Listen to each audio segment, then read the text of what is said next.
Alright, so these are your New Year's resolutions. You want to make $100,000 online.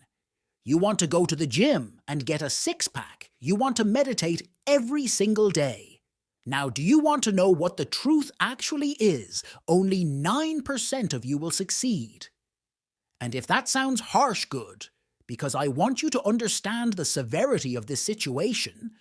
You say that 2024 will be your year, but most likely it won't be.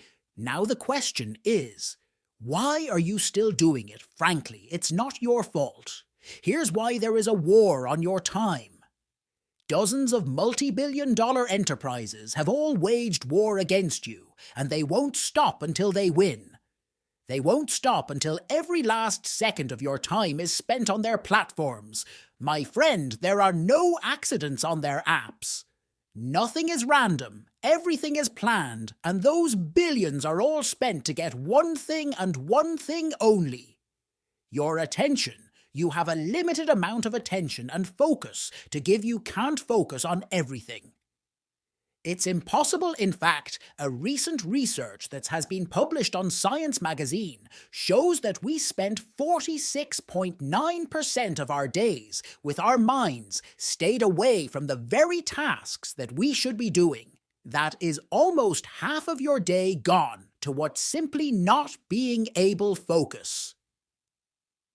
I mean, really think about it. How many times have you gone to just check your phone for a second, and the next thing you know, you've spent hours scrolling on Instagram or TikTok, and you don't even mean to do it?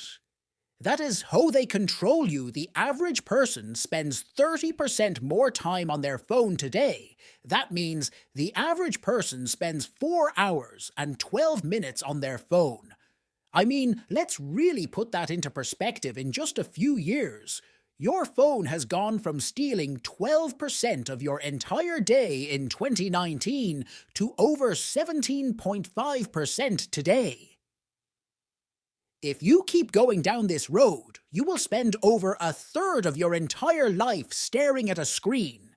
Is this what you want to become an expert at?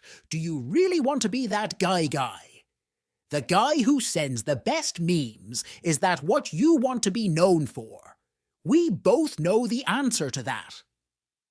Now let me ask you a question. What's materially changed to make 2024 the pivotal year of your life?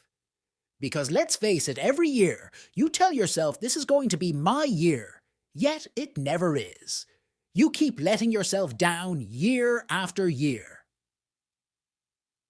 Well, in fact, scratch that. Actually, you don't just let yourself down, because it's much worse than that. You're letting yourself down, but you're also letting down everyone around. I mean, hell, even your future bloodline. So my question to you now is, are you going to be a part of the 91% that fail year after year after year? Or are you going to join me in making 2024 your year? This is a decision only you can make.